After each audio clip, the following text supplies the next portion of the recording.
بسم اللہ الرحمن الرحیم، السلام علیکم۔ پیش خدمت ہے خوفناک کہانی آصف، ایپیسوڈ 20 بائی ایم اے راحت۔ میں نے مونگا کو آواز دی۔ میں موجود ہوں مہاراج، اس نے کہا۔ ہمیں کہاں چلنا ہوگا؟ تھوڑا سا سفر کرنا ہوگا۔ ٹرین سے؟ ہاں، تو پھر چلو۔ آئے مہاراج، اس نے کہا، اور پھر اس کے بعد ہم ریلوے اسٹیشن پہنچ گئے۔ میرے ساتھ ایک ایسی شخصیت تھی جو کسی کو نظر نہیں آ سکتی تھی، اور اگر نظر آ جاتی تو بگدڑ مچ جاتی۔ لوگ اس خوفناک وجود کو برداشت نہ کر پاتے، لیکن اب میں اس کا عادی ہو گیا تھا۔ مونگا کو میں اپنے ساتھ ساتھ محسوس کر رہا تھا۔ تقریباً ریل میں ہم نے کوئی 8 گھنٹے کا سفر کیا اور ایک بستی میں پہنچ گئے۔ میں نہیں سمجھ رہا تھا کہ اتنا فاصلہ ہوگا سنت راج بنشی کا، لیکن بہرحال فاصلے بھی طے ہو ہی جاتے ہیں۔ سنت راج بنشی کا گھر ایک خوبصورت اور خوشنما علاقے میں تھا۔ میں تو یہ سمجھ رہا تھا کہ وہ بھی کوئی ایسی ہی جگہ ہوگی جہاں مرگٹ وغیرہ ہوگا اور مردے جلائے جاتے ہوں گے، یا پھر کوئی بھیانک جگہ، لیکن یہ تو ایک اچھا خاصا خوبصورت مکان تھا، جسے حویلی ٹائپ کا کہنا زیادہ مناسب ہوگا۔ وہ پرانے طرز کا بنا ہوا تھا، لیکن بہرحال اچھا تھا۔ البتہ اس کے گیٹ سے اندر داخل ہونے کے بعد ہم نے وہاں بڑی ویرانی دیکھی۔ جھاڑ جھنکاروں کے درمیان بہت دور ایک چھوٹی سی عمارت بنی ہوئی تھی۔ گویا یہ احاطہ اپنی جگہ الگ تھا، لیکن رہائشی عمارت ذرا کم ہی تھی۔ باہر سرخ پتھروں کی اینٹوں سے دیواریں بنائی گئی تھی، اور باہر سے دیکھنے سے یہ اندازہ نہیں ہوتا تھا کہ اندر کی کیفیت یہ ہوگی۔ بہرحال ہم وہاں چلتے رہے، اور اس کے بعد مونگا نے کہا، بس میری حد یہیں تک ہے، اب سنت راج بنسی تم سے ملے گا، اور اس کے بعد اس سے بات کرنا تمہارا کام ہوگا۔ میں نے جس شخص کو دیکھا وہ ایک لمبے قد کا مالک تھا۔ بھرا بھرا بدن، سفید دھوتی اور سفید کرتے میں ملبوس تھا۔ سر کے بال کاندھوں تک بڑے ہوئے تھے، چھوٹی سی داڑھی بھی تھی اور مونچھیں بھی۔ دیکھنے میں کچھ اچھا آدمی نظر نہیں آتا تھا، البتہ وہ مجھے حیرت سے دیکھ رہا تھا۔ پھر آہستہ آہستہ چلتا ہوا میرے قریب آ گیا، اور اس نے سوالیہ نگاہوں سے مجھے دیکھا۔ کون ہو؟ نادر ہے میرا نام۔ نادر؟ ہاں۔ گویا مسلمان ہو؟ میں ایک ٹھنڈی سانس لے کر خاموش ہو گیا۔ بولتے کیوں نہیں؟ ہاں، نام کا مسلمان۔ نام کے ہو یا کام کے؟ یہ بتاؤ یہاں کس کام سے آئے ہو؟ آپ سے کچھ باتیں کرنا چاہتا ہوں بنسی مہاراج۔ آؤ اس طرف آ جاؤ، اس نے کہا، اور مجھے عمارت کی طرف لے جانے کے بجائے ایک سمت چل پڑا۔ اگر ان جگہوں کو ترتیب سے سجایا جاتا تو حسین ترین جگہ ہو سکتی تھی، لیکن اب وہاں لمبی لمبی گھاس اگی ہوئی تھی، اور اس گھاس کے درمیان ہی پگڈنڈی سے بنی ہوئی تھی۔ اس پگڈنڈی پر چلتے ہوئے ہم جس جگہ پہنچے وہ درختوں میں گرا ہوا ایک چبوترا سا تھا، جو پکا بنا ہوا تھا اور پتھر کی سیڑھوں سے اسے بنایا گیا تھا۔ وہیں پر بیٹھنے کے لیے سرکنڈے کے منڈے پر پڑے ہوئے تھے۔ اس نے مجھے منڈے پر بیٹھنے کا اشارہ کیا اور خود بھی میرے سامنے بیٹھ گیا۔ ہاں کہو، کہاں سے آئے ہو؟ مہاراج، ایک بڑا ضروری کام ہے آپ سے۔ کسی مسلمان کو مجھ سے کیا کام ہو سکتا ہے؟ آپ سے کہہ چکا ہوں کہ نام کا مسلمان ہوں، دین دھرم چھین کر رہ گیا ہے میرا۔ اوہ، اس نے گہری نگاہوں سے مجھے دیکھا اور پھر خاموشی سے میری صورت دیکھتا رہا، جیسے میرے آگے بولنے کا منتظر ہو۔ جب میں کچھ نہ بولا تو اس نے کہا، تم نے لفظ چھین چکا استعمال کیا ہے۔ ہاں بنسی مہاراج۔ کچھ تفصیل بتانا پسند کرو گے؟ ہاں مہاراج۔ تو بتاؤ۔ مہاراج، ایک مسلمان کا بیٹا ہوں، حالات جس طرح بھی پیش آئے وہ ایک الگ بات ہے، لیکن کسی طرح کچھ لوگوں کے چکروں میں پڑ گیا۔ ان میں سے ایک شخص رادن لال تھا۔ رادن لال کا نام سن کر بنسی چونک پڑا اور مجھے دیکھتا رہا۔ آگے کہو۔ رادن لال نے مجھے ایک جاب بتایا جس سے مجھے ایک بیر کو قبضے میں کرنا تھا۔ اچانک ہی راج بنسی سنبھل کر بیٹھ گیا۔ تمہارا نام نادر ہے نا؟ ہاں۔ تمہارے بیر کا نام مونگا؟ ہاں بنسی مہاراج۔ اوہ، تو تم ہو وہ؟ ہاں بنسی مہاراج۔ ہوا کیا تھا؟ پورا واقعہ بتاؤ۔ بنسی مہاراج، میں وہ جاب کر رہا تھا۔ جاب کرتے ہوئے مجھے 3 دن اور 7 دن ہوئے تھے کہ رادن لال مارا گیا۔ میں نے بات ادھوری چھوڑ دی۔ اچھا پھر؟ اور وہ جاب پورا نہیں ہو سکا۔ مونگا میرے قبضے میں آ گیا، بس اتنا کہ اس کی گردن کٹی ہوئی تھی۔ ہاں، مونگا کو قبضے میں کرنے کا جو جاب ہوتا ہے وہ 3 حصوں میں ہوتا ہے، اور 3 حصوں میں یہ بیر مکمل ہوتا ہے، لیکن پھر بہرحال مونگا بغیر سر کے رہ گیا اور اب وہ مجھ سے یہ مطالبہ کر رہا ہے کہ میں وہ جاب پورا کر لوں، تو پھر مہاراج وہ جاب میں بھول چکا ہوں۔ اوہ، راج بنسی کے ہونٹوں پر مسکراہٹ پھیل گئی۔ پھر اس نے کہا، تم نے یاد کرنے کی کوشش نہیں کی؟ نہیں مہاراج۔ اچھا تو ٹھیک ہے پھر مہاراج، وہ جاب میں آپ سے معلوم کرنا چاہتا ہوں۔ راج بنسی کی آنکھوں میں مکاری کے آثار نظر آنے لگے۔ پھر اس نے کہا، لیکن کیا تمہیں یہ بات بھی معلوم ہے کہ میں بھی مونگا کو اپنے قبضے میں کرنے کا خواہشمند ہوں؟ ہاں میں یہ بات جانتا ہوں مہاراج۔ تو پھر میں یہ جاب تمہیں کیوں بتاؤں؟ مہاراج، اگر آپ اب بھی کوشش کریں تو کیا آپ مونگا کو قبضے میں کر سکتے ہیں؟ نہیں، کیونکہ وہ تمہارے قبضے میں ہے۔ تو کیا یہ نہیں ہو سکتا کہ آپ میرا جاب مکمل کرا دے؟ مونگا کو اس کی گردن مل جائے گی۔ اگر وہ مکمل ہو جائے اور میری جان چھوڑنا چاہے تو آپ یقین کریں میں اسے اپنے قبضے میں نہیں رکھوں گا۔ تو پھر کیا کرو گے؟ جو کچھ بھی آپ کہیں گے۔ کیا تم اسے مجھے دے دو گے؟ ہاں مہاراج۔ سوچ لو۔ سوچ لیا مہاراج۔ نہیں، پھر سوچ لو۔ میں نے کہا نا مجھے اس کی ضرورت نہیں ہے، مگر میں کیسے اطمینان کر لوں اس بات کا؟ بنسی مہاراج، آپ جس طرح بھی چاہے اطمینان کر لے۔ اس اطمینان کے لیے تمہیں ایک مرحلے سے گزرنا ہوگا۔ آپ نے میری پوری بات نہیں سنی۔ سناؤ۔ ایک اور مشکل پیش آ گئی ہے درمیان میں۔ اچھا، کوئی اور مشکل بھی ہے؟ ہاں۔ وہ کیا مشکل ہے مجھے بتاؤ۔ کیا آپ دوما چمار کو جانتے ہیں؟ دوما چمار؟ نہیں، میں اسے نہیں جانتا۔ کالے علم کرتا ہے؟ ظاہر ہے چمار کی اولاد ہے مہاراج۔ وہ بھی مونگا کو قبضے میں کرنے کے لیے جاب شروع کر چکا ہے۔ اوہ، بنسی مہاراج کے چہرے پر تشویش کے آثار پھیل گئے۔ بنسی مہاراج، وہ اپنا جاب پورا کر رہا ہے اور مونگا پریشان ہے، پتہ ہے؟ اگر وہ بھی مونگا کے لیے جاب پڑھ لے اور مونگا نامکمل ہو تو کیا ہوگا؟ ہاں مہاراج، مونگا مجھے بتا چکا ہے۔ مونگا کے شریر کے ٹکڑے ٹکڑے ہو جائیں گے، پھر وہ کہیں کا نہ رہے گا، بس سنسار میں اس کی آتما بھٹکتی پھرے گی۔ آتما کی آتما؟ ہاں، یہ ایک لمبا چکر ہے اور اس کو سمجھنے کے لیے جیون چاہیے۔ تم اب یہ سب کچھ نہیں سمجھ پاؤ گے۔ ایک جاب کر کے تم نے بیوقوفی کی ہے۔ منش کو یہ علم سیکھنے کے لیے پتہ نہیں سنسار کے کتنے دور جھیلنے پڑتے ہیں، مگر تم کہتے ہو کہ تم دھوکے سے اس جال میں پھنس گئے تھے۔ اگر تم جان بوجھ کر یہ کام کرتے تو شاید میں بھی تمہاری کوئی مدد نہ کر پاتا۔ اب سوال یہ پیدا ہوتا ہے مہاراج کہ ہم دوما چمار کو اس کے اس منتر پڑھنے سے کیسے روکے؟ سوچنے کی بات ہے۔ وہ اگن منڈپ میں بیٹھا ہوا ہے، اپنا یہ جاب شروع کر چکا ہے اور مونگا پریشان ہے۔ پریشانی کی بات تو ہے، مونگا کو میں بھی اپنے قبضے میں چاہتا ہوں، لیکن سنو، جو کچھ میں کہہ رہا ہوں اسے غور سے سنو۔ راج بنسی نے کہا، جی مہاراج۔ تمہیں یہ بات ثابت کرنے کے لیے کہ تم مجھ سے جو کچھ کہہ رہے ہو وہی کرو گے، اور جو کچھ بھی کرنا ہوگا، اور یہ سب کچھ جو تمہیں کرنا ہوگا بہت مشکل کام ہے۔ میں سمجھا نہیں بنسی مہاراج۔ میں تم پر یقین نہیں کر سکتا۔ اس معاملے میں کسی پر یقین نہیں کیا جا سکتا، اور یہ کالے علم کرنے والے کبھی کسی پر وشواس نہیں کرتے۔ ٹھیک ہے مہاراج۔ تو پھر میں یہ کیسے مان لوں کہ مونگا کو مکمل طور سے قبضے میں کرنے کے بعد تم اسے میرے حوالے کر دو گے؟ میں نے کہا نا، یہ فیصلہ کرنا آپ کا کام ہے۔ اگر آپ بھی مونگا کے لیے جاب کریں گے تو کیا مونگا اس طرح ٹکڑے ٹکڑے نہیں ہو جائے گا جس طرح دوما چمار اس کا جیون لینے کے در پہ ہے؟ ہاں ہو جائے گا، اور مجھے یہ بات معلوم تھی کہ تم نے اسے قبضے میں کر رکھا ہے، لیکن وہ نامکمل ہے۔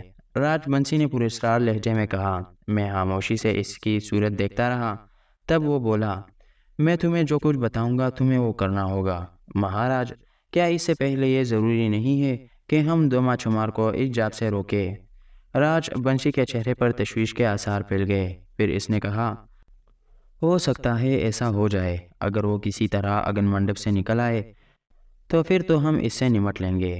ہاں ایسا ہے۔ بہرحال تم مجھے تھوڑا سا سمے دو، میں بتاؤں گا کہ اسے اگن منڈپ سے نکالنے کے لیے کیا طریقہ ہو سکتا ہے۔ ویسے میں اس کی شکتی کو نہیں جانتا، لیکن پھر بھی میں یہ کوشش ضرور کروں گا۔ تو مجھے حکم دے مہاراج، مجھے کیا کرنا چاہیے؟ اس دوران تمہیں میرے ساتھ ہی رہنا ہوگا۔ کب تک مہاراج؟ کم سے کم 3 دن۔ ٹھیک ہے، میں تیار ہوں، میں نے جواب دیا۔ تو پھر آؤ اٹھو، میں تمہیں تمہاری آرام گاہ کی جگہ بتا دوں۔ اس کے ساتھ ساتھ ہی میں کوشش کرتا ہوں کہ دما شمار کو اگن منڈپ سے نکالنے کے لیے تیار یا کر سکوں۔ ٹھیک ہے مہاراج۔ پھر وہ مجھے لیے ہوئے اس عمارت کی جانب چل پڑا، جو کسی شے میں بنی نظر آ رہی تھی اور دور سے بہت پراسرار محسوس ہوتی تھی۔ میں نہیں جانتا تھا کہ اس عمارت میں کون کون رہتا ہے۔ راستے میں میں نے پوچھ ہی ڈالا، مہاراج کیا آپ کا پریوار بھی آپ کے ساتھ ہی رہتا ہے؟ وہ مجھے دیکھ کر ہنسا اور بولا، ہاں میرا پریوار۔ اس کے لہجے میں کچھ عجیب سی بات تھی۔ بہرحال میں نہیں جانتا تھا کہ وہ کیا کہنا چاہتا ہے۔ میں راستے طے کرتا رہا اور اس کے بعد میں نے اس عمارت میں پہلا قدم رکھا۔ مجھے یوں محسوس ہوا جیسے وہ عمارت بالکل ویران ہو۔ وہاں کوئی ایک عجیب سی پراسرار خاموشی اور سناٹا چھایا ہوا تھا، جیسے وہاں کسی انسان کا وجود ہی نہ ہو۔ پھر وہ کون سا پریوار ہے جو وہاں رہتا ہے؟ اندر قدم رکھتے ہی مجھے ایک عجیب سی ٹھنڈک کا احساس ہوا تھا، ایسی ٹھنڈک جو مقبروں اور ایسی جگہوں میں پائی جاتی ہے جہاں انسانوں کے بجائے روحوں کا بسیرا ہوتا ہے۔ میں نے راج بنسی پر اپنی کیفیت کا اظہار نہیں کیا، لیکن وہ خود ہی بولا، یہاں تمہیں میرا پریوار ملے گا، لیکن یہاں تو خاموشی ہے، سو رہے ہوں گے سب۔ اس نے عجیب سے لہجے میں کہا اور میں خاموش ہو گیا۔ آؤ، اس نے کہا، گویا ابھی اور آگے بڑھنا پڑے گا۔ میں نے سوچا لیکن راج بنسی سے اس بارے میں نے کچھ نہیں کہا تھا۔ وہ مجھے لیے ہوئے عمارت کے پیچھے تاریک راستوں سے گزرتا رہا، پھر ایک بوسیدہ سے کمرے کے دروازے پر رک گیا۔ پھر اس نے کہا، اس دروازے کے دوسری طرف زینہ ہے، نیچے اتر جانا۔ تم میرے ساتھ نہیں آؤ گے؟ میں نے سوال کیا اور راج بنسی مجھے دیکھنے لگا، پھر بولا، نہیں، ایک سوال کروں راج بنسی؟ ہاں پوچھو۔ تم مجھے 3 دن یہاں کیوں رکھنا چاہتے ہو؟ وہ کچھ لمحے سوچتا رہا، پھر بولا، تمہاری حفاظت کے لیے۔ وہ کیوں؟ میں نے پوچھا۔ تم کیا سمجھتے ہو، دوما چمار کیا تمہاری طرف سے غافل ہوگا؟ تم اسے چیتونی دے کر آئے ہو، اسے تمہارا بھی خیال ہوگا، یہاں تم محفوظ رہو گے۔ 3 دن میں میں کوئی ایسا اپائے تلاش کر لوں گا کہ تم اسے اگن منڈپ سے بھی نکال سکو اور اس پر قابو بھی پا سکو۔ جاؤ، اب زیادہ سوالات نہ کرو۔ اس نے دروازہ کھول دیا اور میں نیم تاریک ماحول میں داخل ہو گیا۔ سیڑھیاں مجھے نظر آ رہی تھی، لیکن میں یہ نہیں جانتا تھا کہ یہ سیڑھیاں مجھے کہاں لے جائیں گی۔ میں نے اپنے عقب میں دروازہ بند ہونے کی آواز سنی تھی اور نہ جانے کیوں میرا دل لرز کر رہ گیا تھا۔ میں ایک نامعلوم مقام کی جانب بڑھ رہا تھا۔ زندگی اور موت کا کچھ پتہ نہیں تھا، پتہ نہیں کس طرف سے موت نکل کر مجھے دبوچ لے، لیکن بہرحال آگے بڑھنا تھا۔ میں سیڑھیاں عبور کرتا رہا۔ کافی گہرائی میں اترنا پڑا تھا، لیکن میں یہ محسوس کر رہا تھا کہ اس قدر تاریکی کے باوجود اس ماحول کو دیکھا جا سکتا ہے اور میری آنکھیں اس ماحول کو دیکھنے کی عادی ہو گئی ہے۔ پھر ایک بہت بڑی سی جگہ نظر آئی، کمرہ ہی کہا جا سکتا تھا اسے، لیکن ایسی بھیانک کہ دیکھ کر دل کو وحشت ہو۔ سلین کی شدید بدبو یہاں پھیلی ہوئی تھی، دیواروں اور چھتوں پر سرسراہٹیں آ رہی تھی۔ میں نے نگاہیں اٹھا کر دیکھا تو لاتعداد چمگادڑوں کو مختلف جگہوں پر چپکتے ہوئے پایا۔ میری آمد پر ان میں بے چینی نہیں پیدا ہوئی تھی۔ دیواریں اس طرح ادھری ہوئی تھی جیسے انہیں کھود کر پھینک دیا گیا ہو۔ جگہ جگہ چونے اور مٹی کے ڈھیر لگے ہوئے تھے۔ دیواروں میں لاتعداد سوراخ نظر آ رہے تھے۔ مجھے راج بنسی کے وہ الفاظ یاد آ رہے تھے۔ اس نے کہا تھا کہ یہاں اس کا خاندان ہے۔ کہاں ہے اس کا خاندان؟ کیا یہی چمگادڑ؟ میں نے دل میں سوچا، اب کیا کرنا چاہیے؟ میرے 3 دن یہاں کیسے بسر ہوں گے؟ کیا بھوکا پیاسا رہنا پڑے گا؟ ابھی میں یہی سوچ رہا تھا کہ سامنے کی دیوار میں ہلکی سی آہٹ ہوئی اور میں نے ایک کھڑکی نمودار ہوتی ہوئی دیکھی۔ پھر اس کھڑکی سے کھانے پینے کے برتن اندر داخل ہو گئے اور میرے منہ سے بے اختیار آواز نکل گئی، سنو، رکو، ٹھہرو، کون ہے؟ لیکن کھڑکی اس طرح بند ہو گئی جیسے کسی نے میری آواز ہی نہ سنی ہو۔ میں دوڑ کر ان برتنوں کے پاس پہنچا۔ گرم پوریوں اور آلو کی ترکاری کے ساتھ پانی کا برتن بھی رکھا ہوا تھا۔ میں نے اس کھڑکی پر ہاتھ مارا، لیکن میرا ہاتھ ایک سنگلاخ دیوار سے ٹکرایا جہاں کھڑکی کا تصور بھی نہیں کیا جا سکتا تھا۔ میں حیرت سے آنکھیں پھاڑ کر رہ گیا۔ یہ کھڑکی اس دیوار میں کس طرح نمودار ہوئی اور پھر کہاں غائب ہو گئی؟ دیر تک میں اس کھڑکی کو تلاش کرتا رہا۔ ہو سکتا ہے جگہ مختلف ہو، لیکن ایسی کوئی جگہ نظر نہیں آئی تھی۔ میں ایک ٹھنڈی سانس لے کر واپس مڑا۔ ابھی بھوک نہیں لگ رہی تھی، چنانچہ میں نے اس کھانے کو ڈھک دیا۔ میں اپنی ہی مشکل کا شکار تھا۔ کافی دیر گزر گئی اور اس کے بعد میں نے کچھ بھوک محسوس کی۔ کھانے کی ٹرے اپنے سامنے سرکا کر میں شکم سیری کے لیے بیٹھ گیا۔ ساری باتیں اپنی جگہ، پیٹ کے دوزخ کو تو بھرنا ہی ہوتا ہے۔ بہرحال میں کھانا کھاتا رہا، پھر عقب میں آہٹیں سنائی دی اور تب میں چونک کر پیچھے دیکھنے لگا۔ ایک بار پھر میرے رونگٹے کھڑے ہو گئے تھے۔ وہ ایک بلی تھی، عام بلی کے قد سے کافی بڑی، رنگ سیاہ تھا اور آنکھیں آگ کی طرح چمک رہی تھی۔ میں گھبرا کر کھڑا ہو گیا۔ نہ جانے مجھے یہ احساس ہوا کہ یہ بلی خطرناک ہے اور مجھے یقینی طور پر مجھ پر حملہ کرے گی۔ بلی آہستہ آہستہ میری جانب آ رہی تھی اور میں ادھر ادھر دیکھ رہا تھا کہ اگر وہ مجھ پر حملہ کرے تو مجھے اپنے بچاؤ کے لیے کیا کرنا ہوگا۔